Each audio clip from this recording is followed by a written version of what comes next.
Bonjour à tous. Cette vidéo est, je dirais, somme toute facultative. Donc, comme à l'accoutumée, quoique là, je vais chercher des bouquins, à, entre autres à Gibergen, des bouquins d'occasion de Ziké, en espérant pouvoir en trouver, pour la fameuse bibliothèque. Je souhaitais donc vous tenir au courant de ce qu'il en était. Il s'avère que la bibliothèque est en train de prendre forme. Je suis extrêmement content. Pour ma part, il ne me manque plus que Alma et ça devrait pouvoir le faire. Okay. Je sais qu'il est trouvable donc en on peut l'acheter pour une dizaine d'euros. Je suis impatient comme pas possible car quoique impatient, non je ne suis pas impatient, le fait est que là je suis en train de lire, pardonnez-moi Alix, et pour le moment ça a l'air d'être extrêmement plaisant. Je vous tiendrai au courant de ce que j'arrive à en percevoir lorsque je l'aurai fini. Au-delà de ça, le travail sur Ziké me fait comprendre cette chose. On est vraiment face à un homme qui, tout au long de sa vie, a fait en sorte de toujours être relaxé, mais pas relâché. Et la raison est très très simple, c'est que malencontreusement pour lui, il avait au niveau donc de son aire tegmentale ventrale, c'était un adepte, si je puis dire, de l'amplification. Il faut comprendre que ce qui vous fait face, ce qui vous environne, est le fait, pardonnez-moi, d'une signification. Vous êtes en mesure de donner du sens à ce qui vous fait face. La problématique est la suivante, c'est que ce, c'est comment dire, si ça peut être fait consciemment comme ça peut être fait inconsciemment. Dans le cas de cet homme, je vous rappelle que c'est un adepte des substances et des pratiques dites à risque. Ce qui veut dire que nous sommes face à un homme qui se met généralement dans des états de conscience modifiés. Qui dit état de conscience modifié dit parfois, voire même fréquemment, sursollicitation, qui fait que le réel a une moindre importance. Et comme vous le savez, nous sommes dans le réel. Donc, les 4 éléments fondamentaux pour pouvoir comprendre un homme, pour moi, qui sont inévitables et nécessaires, sont le fameux réel, la nature, la conscience et l'inconscient. 4 éléments fondamentaux qui font que vous pouvez vous induire en erreur sciemment, comme vous pouvez comprendre ce qu'il en est. Si vous n'avez pas ces 4 éléments pour pouvoir je ne dirais pas être dans le jugement, mais pour pouvoir, oui, peut-être le jugement ou le préjugement ou le raisonnement ou la réflexion, en tout cas, ou amorcer l'idée qui permet la réflexion, vous ne pouvez pas, ce n'est pas possible. Euh, je dirais simplement que Ziké me pousse, en tout cas, je me pousse dans mes retranchements pour pouvoir vous donner des éléments qui sont extrêmement qualitatifs et qui vous pourrez utiliser comme si de rien n'était. Et là, actuellement, je suis en train de aller comprendre, de travailler à peu de choses près comme Ziké sur mes défauts. Il faut comprendre que l'état de conscience modifié est un état, entre guillemets, qualitatif à certains moments. Mais le problème est le suivant. L'entretien, le fait d'être relaxé mais pas relâché, dans le cas de Ziké, pose un énorme problème. Comprenez que l'homme avait besoin avec Vaille d'être dans cet état de conscience modifié pour être bien. Cet état de conscience modifié fait que, à certains moments, il devait, en tout cas, il faisait en sorte d'être dans l'opulence, dans l'abondance. La problématique de vouloir être dans cette abondance par le biais d'une substance fait qu'on se retrouve face à un type qui, c'est proprement, comment vous dire,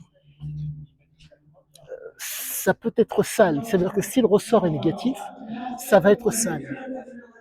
Et dans le cas de Ziké, malencontreusement, ça a été extrêmement, comment dire, ça a été extrêmement dommageable pour lui. Quoique dommageable, ça a été, je dirais que c'est l'homme s'auto-médicamentait. Il faut comprendre cette chose par rapport à ce que faisait cet homme. Ouf, il m'a fait chaud, 34 degrés. La nécessité de devoir prendre des substances pour pouvoir, entre guillemets, tenir la distance, était une obligation pour lui. Il ne pouvait pas faire autrement. La, comment expliquer? Pardon. Le fait d'être dans un état de conscience modifié lui permettait donc de faire face à, à l'épreuve qui se présentait à lui. On n'est pas face à un homme qui vous explique, euh, comment vous dire, il n'est pas dans la justification, il est juste dans ses écrits, pardonnez-moi, il n'est pas dans la justification, il se contente juste de narrer ce qu'il a fait et ce qu'il est. C'est très très pénible parce que le propos pour moi est tellement bien expliqué, tellement bien, comment vous dire, euh, tellement bien détaillé que euh, j'ai l'intime conviction, ça ne tient qu'à moi, que l'homme n'a pas menti. C'est un tricheur. Il peut mentir, il peut induire en erreur, il peut euh, manipuler, être de bonne foi, de mauvaise foi, mais ce n'est pas un menteur. Je vous parle d'un homme qui, de par sa capacité à apprécier l'amplification, à pouvoir être dans l'utilisation comment dire, de l'amplification, il pouvait faire la différence. Ça, il faut que vous le compreniez. C'est quelque chose qui, pour moi, est proprement, comment vous dire, je ne dirais pas hallucinant, mais qui est quand même fort de café. Et pour pouvoir réussir ce tour de force, il a, il a fait, comment vous dire, pardon, il a fait, comment vous dire, il s'est empoisonné. C'est impossible. Il est impossible d'être à un tel niveau, si je puis dire, sans pour autant que comment vous dire, prendre plaisir. C'est même pas faire, oui, oui, il y a ça, prendre plaisir au fait de s'empoisonner. Et ça explique beaucoup de choses. Tous ces romans sont complètement différents. Donc c'est une prise de plaisir qui est complètement différente. On est face à quelqu'un qui vous parle de ce qu'il a vécu, donc de l'émotionnel. C'est proprement, comment vous dire, c'est pas étonnant, c'est pas stupéfiant, mais c'est fort de café parce que il arrive à mettre des mots MOT sur les mots MAUX.